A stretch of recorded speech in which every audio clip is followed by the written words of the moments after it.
Systemic review of randomized control trial testosterone therapy in healthy older men with low or low normal testosterone levels was associated with greater increment in lean body mass, grip strength and self-reported physical function than with the case of placebo, similar to growth hormone. Testosterone therapy also induced greater improvement in vertebral but not femoral bone mineral density, and in growth hormone it was non-vertebral, right? The GH taking care of non-vertebral, testo vertebral, estrogen in women vertebral, as well as the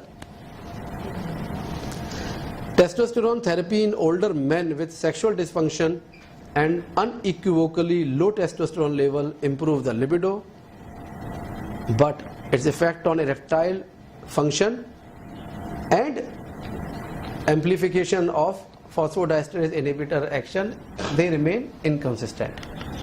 Testosterone replacement in young, adult and old men with clear clinical and severe biochemical hypogonadism instantly reverses the vasomotor activity like hot flashes and night sweats, what happens in menopause, improve the libido, improve the sexual activity, improve the mood, increase the muscle mass, increase the strength, increase the bone mineralization, prevents the fracture, decrease the fat mass, decrease the fatigue and poor concentration. All the 4 domains of aging, right?